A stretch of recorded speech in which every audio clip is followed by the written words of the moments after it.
Hello दोस्तों, जय हिंद। स्वागत है आपका आपके अपने YouTube channel citizen judicial classes में। मैं एडवोकेट शाह फैजल आज आपके साथ डिस्कस करता हूं पत्नी, संतान और माता पिता के भरण पोषण के बारे में। ये मेंटेनेंस का चैप्टर है जो पुरानी सीआरपीसी में सेक्शन 125 था, ये 144 हो रखा है यहाँ पर। ठीक है, किसके भरण पोषण की?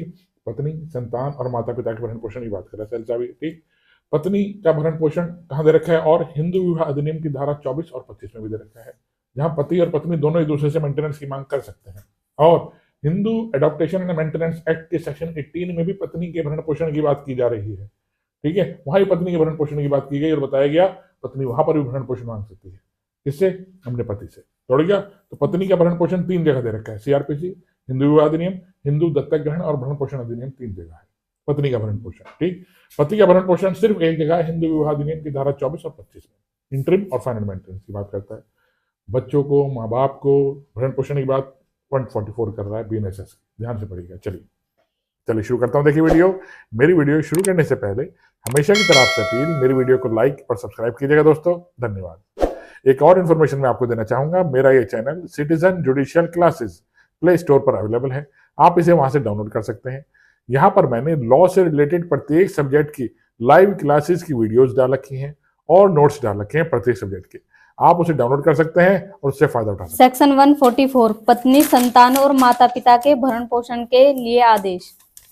यदि पर्याप्त साधनों वाला कोई व्यक्ति अपनी पत्नी का जो अपना भरण पोषण करने में असमर्थ है, या अपनी धर्मज या अधर्मज संतान का, चाहे क्या करे, अपनी पत्नी का जो अपना भरण पोषण करने में असमर्थ है, अपनी धर्मज या अधर्मज संतान का, चाहे वह विवाहित हो या ना हो, जो अपना भरण पोषण करने में असमर्थ है। ये भी देखिए, बच्चे असमर्थ हैं, अपना मेंटेनेंस नहीं कर पा रहे हैं। या अपनी धर्मज या अधर्मज संतान का जो विवाहित पुत्री नहीं है, जिसने वयस्कता प्राप्त कर ली है, जहां ऐसी संतान किसी शारीरिक या मानसिक असामान्यता या क्षति के कारण अपना भरण पोषण करने में असमर्थ है। मेंटली डिस्टर्ब है, कोई हैंडीकैप्ड है, ठीक है, उसकी बात की जा रही है। असमर्थ है, नहीं वहां पर आया, या अपने पिता या माता का जो अपना भरण पोषण करने में असमर्थ है। क्या समझ में आई? चारों पॉइंट में क्या बता रहा है? असमर्थता। पत्नी अपना भरण पोषण करने में असमर्थ है, लेकिन अगर समर्थ है तो इम्प्लाइड सोचो, नौकरी कर रही है तो क्यों अपने पति से मांग सकते मेंटेनेंस? नियम यही पकड़ता है। भैया आप जॉब कर रही हो, आपकी तनख्वाह अच्छी है, तो आप अपने पति से कैसे मांग सकती हो? आप डॉक्टर हो, आपने पीएचडी कर रखी है, समर्थ तो नौकरी करो। ठीक है, क्यों अपने पति पे बर्डन डाला भी जाता है तो कम मिलता है मेंटेनेंस। ठीक है, नहीं, इस असमर्थता शब्द को आप न्यायालय में डिफाइन करेंगे जब आपके साथ कोई पति का केस आपके पास आएगा। ठीक, आप पत्नी के साथ लेके जाएंगे तो पत्नी के साथ मेरी क्लाइंट जो है कमाती नहीं है, ये तो हाउस वाइफ है एक तरह से। ठीक है, तो बिल्कुल सड़क पे आ गई, इसके पति ने से निकाल दिया है, तब असमर्थता पे आप अपने आप को लेकर आएंगे। ये तो हो गया पत्नी का भरण पोषण। कब? जब पर्याप्त साधनों वाला कोई व्यक्ति समर्थ है। अगर वो पति रिक्शा चलाता है, ठीक है, या भीख मांगता है, तो भीख मांगने वाली पत्नी उससे मेंटेनेंस की मांग नहीं कर सकती। रिक्शा चलाकर सिर्फ 500 रुपये दिहाड़ी शाम को लेकर आता है, 500 रुपये नहीं, 200-300 रुपये लेकर आता है, असमर्थ है, तब भी उसकी पत्नी से मेंटेनेंस की मांग नहीं कर सकती। थोड़ा शब्द पहली लाइन में क्या लिखा है, उसके बाद असमर्थता किसकी बताई गई है? धर्मज या अधर्मज संतान का, जो अपना भरण पोषण बच्चे करने में समर्थ है तो अपने माँ बाप से ही मेंटेनेंस मांग सकते हैं। ठीक है, इस तरह बताया गया। जो हैंडीकैप्ड बच्चे हैं, मानसिक रूप से कमजोर बच्चे, उन्हें सड़क पर नहीं छोड़ सकते, उनकी जिम्मेदारी उनके माँ बाप की ही है कि जब तक बड़े ना हो जाए उनका ध्यान रखा जाए। या विवाहित पुत्री नहीं है, विवाहित होने के बाद पति की जिम्मेदारी होती है, माँ बाप की जिम्मेदारी मेंटेनेंस बीएनएसएस में नहीं बनाई गई है। ठीक, विवाहित होने के बाद किसकी जिम्मेदारी? पति की जिम्मेदारी। तभी तो पति से मांग रही है ना मेंटेनेंस, माँ बाप से नहीं मांग रही ना। लास्ट बताया गया माता पिता। प्रत्येक बच्चे की जिम्मेदारी है, सिर्फ लड़के की नहीं, लड़की की भी, कि विवाह के बाद या विवाह से पहले अपने माँ बाप का ध्यान रखे, अपने माँ बाप की मेंटेनेंस का ध्यान रखे। लड़कियों की भी जिम्मेदारी बनाई गई है। ठीक है, ऐसा नहीं कि विवाह हो गया सिर्फ अपने बच्चों पति को देखो, अपने माँ बाप को भूल ही जाओ, कोई है वो चीज़ जिन्होंने आपको पैदा किया। अगर आपके भाई के पास साधन नहीं है तो आप उसकी हेल्प करके अपने माँ बाप की भी हेल्प कीजिए। थोड़ा ऐसा नहीं कि सिर्फ अपने अपने करें। चलिए, भरण पोषण करने में उपेक्षा करता है या भरण पोषण करने से इनकार करता है। उपेक्षा करना और इनकार करना। उपेक्षा क्या चीज होती है? लापरवाही बरतता है। ठीक है, उससे खर्चा नहीं देता, उसे उसकी मेंटेनेंस की चीजें नहीं देता, ठीक, उसे अपने मेंटेन रखने में दिक्कत आती है, ये इनकार करता है।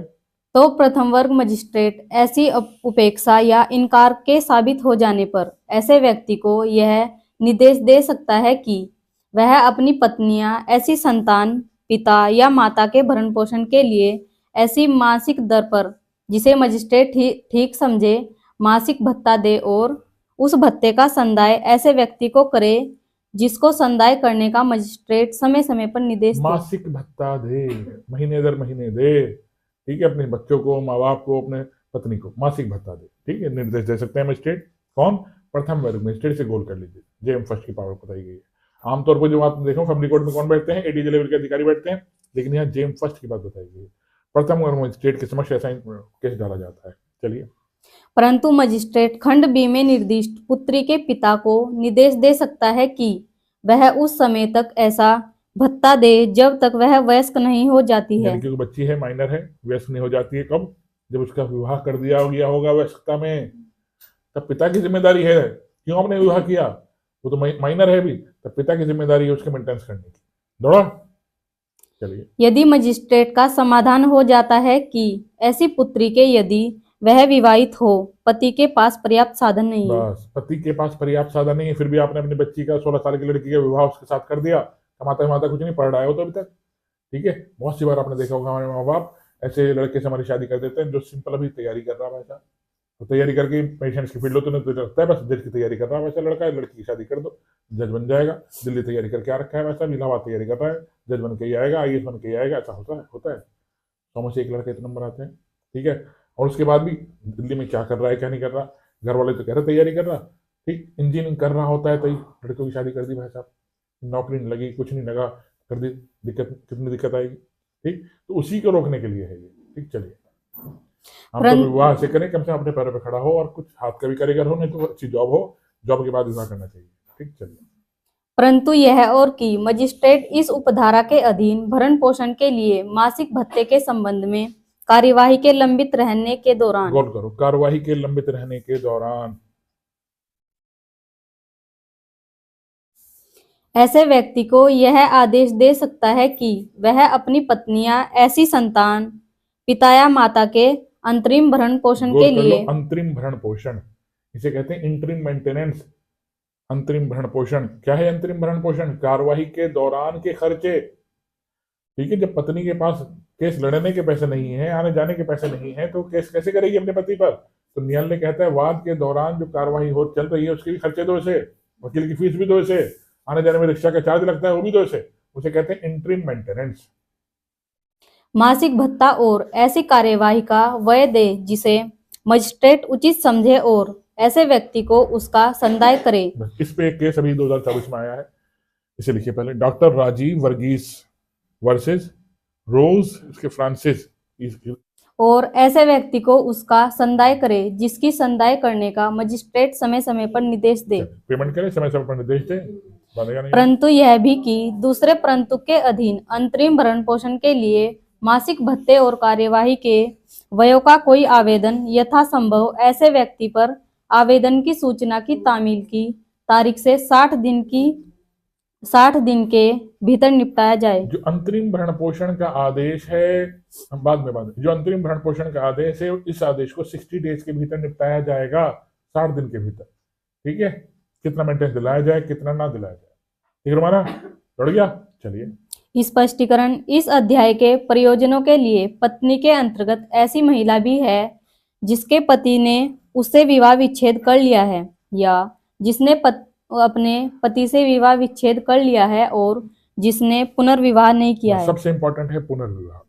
अगर महिला का मेंटेनेंस बंधा और उसके बाद उसने पुनर्विवाह कर लिया तो मेंटेनेंस समाप्त, तब कोई भरण पोषण नहीं मिलता।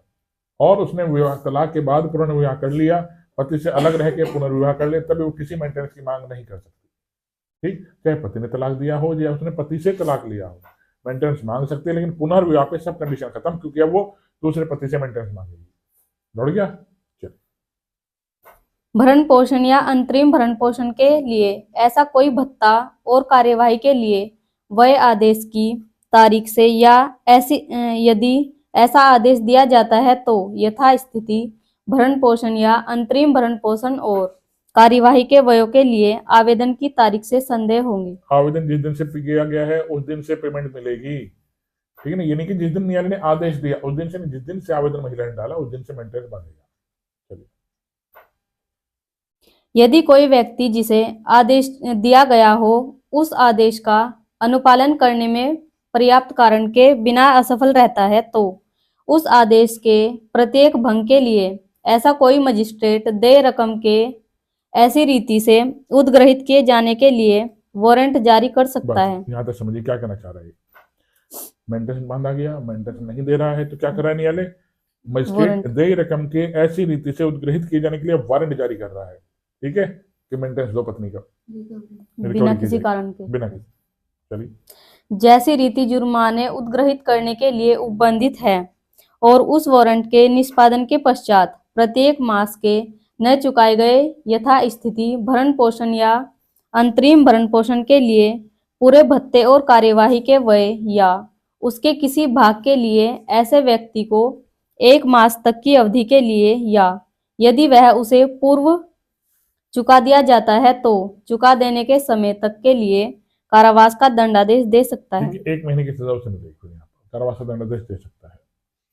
परंतु इस धारा के अधीन देय किसी रकम की वसूली के लिए कोई वारंट तब तक जारी न किया जाएगा जब तक उस रकम को उद्ग्रहित करने के लिए उस तारीख से जिसको वह देय हुई 1 वर्ष की अवधि के अंदर न्यायालय से आवेदन नहीं किया गया है। महिला के पास 1 साल का समय है, पति ने 2 महीने में 2 महीने हो गए मेंटेनेंस नहीं दिया, 3 महीने हो गए मेंटेनेंस नहीं दिया, ठीक है, और 1 साल हो गया मेंटेनेंस नहीं दिया, तो 1 साल बाद महिला आवेदन नहीं कर सकती।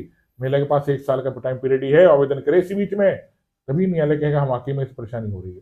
जब 1 साल अपना जीवन यापन कर ले रही है, आराम से जिंदा है, तब वो मेंटेनेंस की चाहिए नहीं फिर तो, ठीक है, न्यायालय मान के चलता है। तो 1 साल के भीतर ही महिला को आवेदन करना है कि सर मेरे पति को आपने मेंटेनेंस बांधा था, उसने मेंटेनेंस नहीं दिया मुझे अब तक भी। ये 1 महीने देता है फिर बंद कर देता है, 2 महीने देता है फिर बंद कर देता है, तो ये आवेदन उसे करना है हाथ के हाथ। परंतु यह और कि यदि ऐसा व्यक्ति इस शर्त पर भरण पोषण करने की प्रस्तावना करता है कि उसकी पत्नी उसके साथ रहे। अब पति कह रहा है सर मेंटेनेंस देने को तैयार हूँ, लेकिन मायके में देने का, मैं मेरे साथ आके रहे, मैं मेंटेनेंस दूंगा इसे, ठीक। और वह पति के साथ रहने से इनकार करती है वो कहते नहीं मैं तो नहीं रहती, इसके साथ जबरदस्ती मना करती है, रोटी बनवाता तो है। तो ऐसा मजिस्ट्रेट उसके द्वारा कथित इनकार के किन्हीं आधारों पर विचार कर सकता है। तो मजिस्ट्रेट इनकार क्यों कर रही है, वो विचार कर सकता है। और ऐसी प्रस्तावना के किए जाने पर भी वह इस धारा के अधीन आदेश दे सकता है यदि उसका समाधान हो जाता है कि ऐसा आदेश देने के लिए न्यायगत आधार है। ठीक है, पत्नी कहती है सर मुझसे रोटी बनवाता है, आटा गुंदवाता है, झाड़ू पोछा लगवाता है, ये कोई आधार नहीं है, ठीक है। आधार क्या है, सर मुझे मारता पीटता है, शराब पी के आता है, किसी महिला के साथ रहता है, या फिर स्पष्टीकरण, यदि पति ने अन्य महिला से विवाह कर लिया है या वह रखेल रखता है तो यह उसकी पत्नी द्वारा उसके साथ रहने से इनकार करने का न्याय संगत आधार माना जाएगा। कोई रखेल लगता है, ये न्याय संगत आधार माना जाएगा। ये नहीं कि वो मुझे खाना बनाने को कहता है, ये नहीं कि मुझे अपने माँ बाप की सेवा करने को कहता है, ये कोई आधार नहीं, ठीक है। चलिए, कोई पत्नी अपने पति से, आपके पास पति के केस भी आएंगे, आप तो एडवोकेट लोग हैं, बताइए पति क्या चाहता है, वाइफ कर ले दूसरी शादी, क्या वाइफ दूसरी शादी, दूसरा विवाह कर ले, मेरा पंडा छूट जाएगा, या फिर मैं दूसरी शादी कर लूं, ठीक है, या फिर और कंडीशन सोचो, तलाक तो हो जाए, तलाक हो जाए तो कोई दिक्कत ही नहीं है। लेकिन सर पत्नी के मेंटेनेंस पे पति की शादी से क्या फर्क पड़ेगा, वो तो कोई फिर भी दिक्कत नहीं पड़ेगा, फिर भी देना पड़ेगा। हाँ, लेकिन बताए ना, अगर पति ने तलाक अगर ले लिया, वो छोड़ना नहीं चाहती, बताए ना, हाँ, पति को छोड़ना नहीं चाहती, दूसरी महिला के साथ रहना शुरू कर देगा ये तो, हाँ, ठीक, मेंटेनेंस तो उसे फिर भी देना पड़ेगा, मेंटेनेंस की मनाही नहीं है, हाँ, यहाँ मेंटेनेंस पड़ रहे हैं, लेकिन वो नहीं करना चाहती ऐसा, ठीक, वो तलाक नहीं देना चाहती। आमतौर पर देखेंगे पत्नी कभी तलाक देने की नहीं चाहती, लेकिन पति चाहता है साथ एक रहने मुश्त के लिए। रकम, पति चाहते हैं एक मुश्त रकम दिलवा दी जाए, हम्म, मैं देने को तैयार हूँ जी, छोड़ो उसे, मैं दूसरा विवाह करके किसी दूसरी वाइफ के साथ उनसे रहूंगा, ठीक, उससे पत्नी नहीं चाहती ऐसा करेगी, इसलिए चाहती मायके में रहकर ही मेंटेनेंस जिंदगी भर में से लेती रहूं। चलिए आइए, 4 कोई पत्नी अपने लक्ष्मी पति क्लियर? से, चलिए, कोई पत्नी अपने पति से इस आधार के अधीन ये आधार है, यथास्थिति पत्नी को जो मेंटेनेंस नहीं मिलता, क्लॉज 4 में पूछेंगे कौन से क्लॉज में दे रखे हैं जो पत्नी को आधार नहीं है, 144 क्लॉज 4, याद रखिएगा, 44 का 4 यथास्थिति भरण पोषण या अंतरिम भरण पोषण के लिए भत्ता और कार्यवाही के व्यय प्राप्त करने की हकदार न होगी यदि वह जारता की दशा में रह रही है या यदि वह पर्याप्त कारण के बिना अपने पति के साथ रहने से इनकार करती है या यदि वे पारस्परिक सम्मति से पृथक रह रहे ये हैं। 3 आधार हैं, तीनों पूछेंगे आपसे, एक अलग डाल देंगे, आपको एक अलग पे ध्यान रखना है। क्या है पहला? जाड़ता, बिना कारण के अपने पति से अलग रहना और सम्मति से अलग रहेगी। सम्मति से अलग रही, मेंटेनेंस की हकदार नहीं होती, ठीक है ना। इसलिए पति क्या करता है, देखिए, जब दोनों पति पत्नी सहमत होते हैं तो समझौता करा लेते हैं अपना। जब लिख देती है लड़की, हाँ चलो मैं अपनी मर्जी से अलग रह रही हूँ, चाहता ना पति जबरदस्ती, जो पत्नी को मालूम नहीं होता वो लिखवा लेता है उससे पहले ही, कोर्ट के माध्यम से जाकर नोटराइज करा लेते हैं कि देखो इसने अपनी सम्मति से अपने अलग रहना स्वीकार करा है। ठीक, चलिए, ये ऐसे में इतनी रकम दे चुका हूँ। चलिए 5 मजिस्ट्रेट यह साबित होने पर आदेश को रद्द कर सकता है कि कोई पत्नी जिसके पक्ष में इस धारा के अधीन आदेश दिया गया है जारता की दशा में रह रही है या पर्याप्त कारण के बिना अपने पति के साथ रहने से इनकार करती है या वे पारस्परिक सम्मति से पृथक रह रहे हैं। बस इस तरह से अलग रह रहे हैं तो न्यायालय जो आदेश दिया था वो रद्द कर देगा। अब देखिए, अब एक चीज और आती है इसमें इंपॉर्टेंट। अब न्यायालय कैसे डिसाइड करे कि रकम कितनी होनी चाहिए? ठीक है, सोचो न्यायालय किस तरह से डिसाइड करे रकम कितनी होनी चाहिए। लड़की ने लड़के के ऊपर सूट फाइल किया, मुझे मेरे पति से मेंटेनेंस दिलाया जाए और 5 लाख रुपए मेंटेनेंस दिलाया जाए, 2.5 लाख रुपए मेंटेनेंस महीने का दिलाया जाए, तो न्यायालय क्या चेक करेगा? ठीक, लड़की का स्टेटस, चलो वो तो आज बताएगा। लड़के का देखेगा, लड़का क्या कमाता है, कैसे कमाता है, क्या उसकी सैलरी है। ठीक है, ये सब झंझट पहले थे 2020 से पहले, अब नहीं चेक करता न्यायालय। ठीक है, रजनीश बनाम नेहा लिख लीजिए। इस केस में सुप्रीम कोर्ट ने डिसाइड कर दिया, 2020 सुप्रीम कोर्ट ने स्पष्ट कर दिया, अब कोई भी लड़की अगर मेंटेनेंस मांगती है लड़के से तो उसे एफिडेविट लगाना होगा। ठीक, वो आधार बता रही है मेरे पति के पास इतनी सैलरी है, इतनी प्रॉपर्टी है, इतनी ये नहीं है, तो उसे शपथ पत्र के साथ सब चीज लिखनी होंगी। ठीक है, इनके हाँ पर्सनल डिटेल उस पति की और अपनी भी उसे शपथ पत्र के माध्यम से लिखनी होगी। झूठा दे रही होगी शपथ पत्र तो सजा भी होगी उसे। अननेसेसरी न्यायालय को परेशान नहीं करेंगी। ठीक, और पति को भी शपथ पत्र लगाना होगा, सर मैं इतना इनकम टैक्स देता हूँ, देखिए मैंने आज तक भी इनकम टैक्स दिया नहीं दिया, हर चीजों को अपनी जितनी प्रॉपर्टी है शपथ पत्र में दर्शानी होगी। कितना कमाता है महीने का, कितना नहीं कमाता, क्या सैलरी है, कितना इनकम टैक्स फाइल करता है, वो सब चीज दोनों पार्टीज को शपथ पत्र लगाना होगा। इस केस में ये कह दिया गया एफिडेविट के साथ। ठीक है, जब एफिडेविट लगाएगा तो उसमें झूठ बोल नहीं सकता, इसलिए न्यायालय फॉर्मेट दे दिया। और इसी केस के अंदर एक फॉर्मेट भी दिया है शपथ पत्र का न्यायालय ने कि आप कितनी इनकम है आपकी, और शपथ पत्र आप लेना चाहें न्यायालय इसी केस के माध्यम से वेबसाइट में मौजूद है सुप्रीम कोर्ट की, ये पूरा फॉर्मेट शपथ पत्र का फॉर्मेट भी। ठीक है, तो इसमें हर चीज फॉर्म है, कितनी सैलरी है, कितनी पे स्लिप आती है, कितना इनकम टैक्स देते हैं, कितनी चल संपत्ति है, कितनी अचल संपत्ति है। ठीक, पति की पत्नी की, उस हिसाब से न्यायालय को आसानी हो गई है मेंटेनेंस बांधने। 145 प्रक्रिया। किसी व्यक्ति के विरुद्ध धारा 144 के अधीन कार्यवाही किसी ऐसे जिले में की जा सकती है ए जहां वह रहता है पति, जहां रहता है वहां पर। बी जहां वह या उसकी पत्नी निवास करती है, या जहां वह या लगा है, देखिए, या उसकी पत्नी निवास करती है। पत्नी कर्नाटक में रहती है, पति उत्तर प्रदेश में रहता है, तो वहां से भी सूट फाइल कर सकती है कर्नाटक में रहकर भी। या जहां उसने अंतिम बार यथास्थिति अपनी पत्नी के साथ अधर्मज संतान की माता के साथ निवास किया है। बस क्या समझ में आएगा? जहां उसने अंतिम बार दोनों दिल्ली में साथ साथ रहे गुड़गांव में, तो लड़की वहां से भी सूट फाइल कर सकती है। यथास्थिति अपनी पत्नी के साथ निवास किया है जहां पर, या अधर्मज संतान की माता के साथ निवास किया है, वहां भी सूट फाइल कर सकता है। चलिए, जहां उसका पिता निवास करता है या उसकी माता निवास करती है। ठीक है, जहां उसका पिता निवास करता है, उसकी माता निवास करती है, वहां भी सूट फाइल कर सकती है।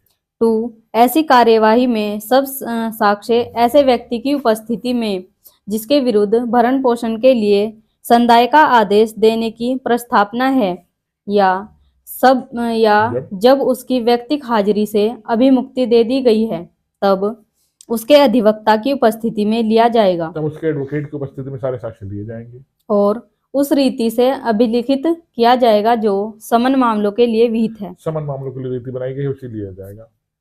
परंतु यदि मजिस्ट्रेट का समाधान हो जाए कि ऐसा व्यक्ति जिसके विरुद्ध भरण पोषण के लिए संदाय का आदेश देने की प्रस्तावना है तामील से जानबूझकर बच रहा है या न्यायालय में हाजिर होने में जानबूझकर उपेक्षा कर रहा है, तो मजिस्ट्रेट मामले को एक पक्षीय रूप में सुनने और अवधारण करने के लिए अग्रसर हो सकता है। ठीक है, अग्रसर हो सकता है पूरी सुनने के लिए कार्रवाई को। और ऐसे दिया गया कोई आदेश उसकी तारीख से 3 मास के अंदर किए गए आवेदन पर दर्शित अच्छे कारण से ऐसे निबंधनों के अधीन जिसके अंतर्गत विरोधी पक्षकार को खर्चे के संदाय के बारे में ऐसे निबंधन भी हैं जो मजिस्ट्रेट न्यायोचित और उचित समझे अपास्त किया जा सकता है। ठीक है, चलिए।